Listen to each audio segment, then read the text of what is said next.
अगर कोई मेरे घर में घुसकर आ गया या वहां पर बैठ गया तो क्या मैं जाकर वहां से नहीं हटाऊं? लॉ एंड ऑर्डर प्रॉब्लम हो जाएगा करके घर की ओनर को बाहर निकाल दोगे? इस तरह से किया है। आपकी इस बात से ये साबित हो रहा है कि सारा शासन प्रशासन और पुलिस की मिली भगत से ये काम हो रहा है। पुलिस मिली हुई है, MIM के नेता मिले हुए हैं और बिल्डर मिले हुए हैं। पैसा इन्वेस्टमेंट करने के लिए बिल्डर हैं और वो करने के लिए, और यहाँ तक कि मेरे अरेस्ट के पीछे भी उनका ही हाथ है सब कुछ भी, क्योंकि मुझे नहीं मालूम था ना उतना सब कुछ। नॉर्मली बिजनेस कर लेती थी, मुझे कुछ ज्यादा नहीं मालूम थे ये बातें, ऐसा होगा लीगल ये प्रॉब्लम होगा, अरेस्ट कर लेंगे, और मैं कभी सोच भी नहीं सकती थी ना। इतने चीजों को हड़पने के लिए उन्होंने जो है ये सब कुछ प्लान कर दिया। और मेरी फैमिली को भी किसी को भी लीगल उतना नॉलेज नहीं था, बहुत सीधे सादी जिंदगी गुजारने वाले लोग थे, तो उन्होंने इतना सब कुछ करने वाला। मगर अल्लाह बहुत बड़ा है, अल्लाह की मदद से मैं जो है कामयाब हुई हूँ। सुनने में आया है कि ऐसे कॉलोनी विवाद में जब आप गई थी तो आपके साथ कुछ महिला मेंबर्स भी थी, पुलिस ने उनके साथ भी बदसलूकी करके उन्हें भी वहां से निकाल दिया। एक महिला होने के नाते इस घटना को आप किस प्रकार देखती हैं, जबकि आप महिला सशक्तिकरण के लिए काम करती आ रही हैं? आप वीडियो में आप सुन सकती हैं कि वीडियो में मैंने ऑफिसर्स को बात किया है, मैंने पूरे डॉक्यूमेंट शो किया है, मैं सब कुछ भी शो किया है। वहां आकर जो है पूरे जमा हो जाना और बदतमीजी से बाहर निकालना, और बदतमीजी मतलब अच्छे से बुलाकर जो है चले जाओ करके बोलना। हमारे घर में आकर बाहर निकालने की इजाजत उनको किसने दिया है?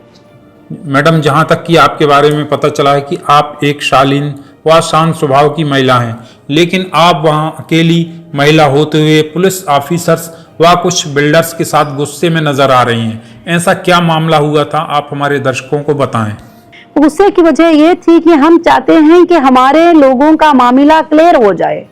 बय्यर पेमेंट करने को रेडी है और वहां पर सुप्रीम कोर्ट में आर्ग्यूमेंट हो चुका है और सुप्रीम कोर्ट ने कह दिया है अगर अब पुलिस चाबी ले जाकर अपने पास रखती है, बय्यर को वहां आने नहीं देती है, तो कौन सा बय्यर होगा जो पैसे ट्रांसफर करेगा? आप बताइए। सच बात। गेट नहीं खोलने देंगे तो कौन सा बय्यर होगा कि वहां पर पैसे ट्रांसफर करेगा? कौन सा होगा? अरे बय्यर भी नहीं तो बैंक पैसे दे देगी, कौन देगी? जबकि वहां तुम एंट्री करने नहीं दे रहे हो। ये पूरा खेल खिला रहे ही, क्योंकि वो पेमेंट जैसे क्रेडिट हो जाएगा मसले सब खत्म हो जाएंगे ना, कि लोग चाहते नहीं है कि मेरे लोग आसान हो जाए। 2018 के बाद ऐसे कॉलोनी में जो भी आपकी प्रॉपर्टी उसको छोड़कर सबसे ज्यादा कंस्ट्रक्शन हुए हैं जी। मतलब वही एरिया खाली है जो आपके पोजीशन में है, अदरवाइज सबसे ज्यादा बिल्डिंग अपार्टमेंट बन गए। मेरे आने के बाद में कई इलीगल बिल्डिंग मेरी लैंड पे बना दिए। जो खाली लैंड थी उसको मैंने प्रोटेक्ट किया, बाद में डिमार्केशन करवाया, बाद में मैंने सुप्रीम कोर्ट में उसको सबमिट करवाया। इंशाअल्लाह एक एक बिलिस्ट लैंड भी ली जाएगी। आपको पता है ना, नयोडा में 2 बहुत बड़े बिल्डिंग बनाए गए थे, इलीगल, टूट गए ना 2 सेकंड में टूट गए। तो ये कोई बड़ी बात नहीं है, सब टूटेंगे, सब चीजें टूटेंगे इंशाअल्लाह। मेरा गुस्सा होने का मतलब ही यही था कि यहाँ पर जुल्म हो रहा है, अन्याय हो रहा है, सुप्रीम कोर्ट हाई कोर्ट के आर्डर का उल्लंघन हो रहा है। यहाँ पर मुझे जो है ऑफिसर बोलती हैं कि नहीं ये आर्डर में हमारा नाम कहाँ है, बताओ। आप अपने इन्वेस्टर से क्या सपोर्ट चाहती हैं?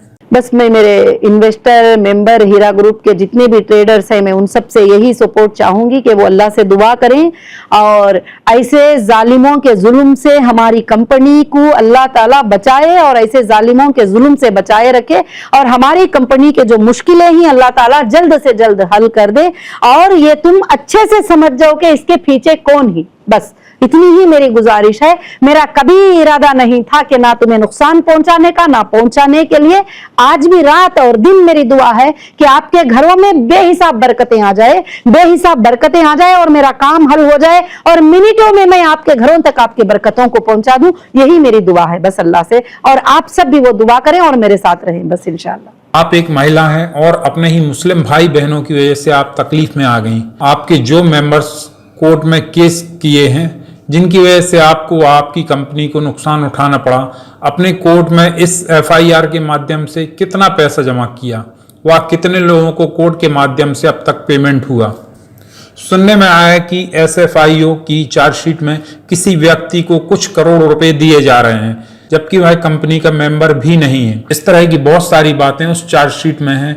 SFIO की इस चार्जशीट के बारे में कुछ रोशनी डालिए। नहीं, अभी तक SFIO के तरफ से किसी को भी जो है पेमेंट नहीं गया है और अभी तक सुप्रीम कोर्ट के आर्डर का वेट कर रहे हैं।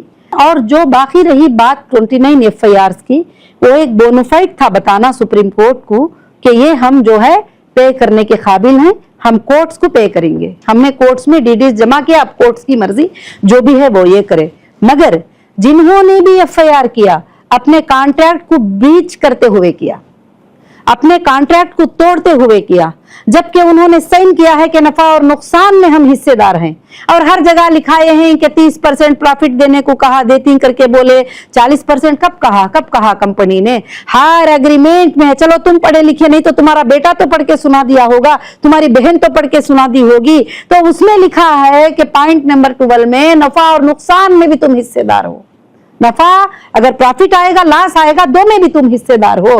तो फिर कॉन्ट्रैक्ट को ब्रीच भी नहीं कर सकते, और आज पेमेंट करते ही कल FIR करते ही, जबकि तुम्हारी मुद्दत 1 साल की होती है तो उसके अंदर तुम कर ही नहीं सकते। बहुत सारे चीजें ही आगे चलकर सुप्रीम कोर्ट में सारे मुद्दों पे बात उठेगी, FIRs पे बात उठेगी।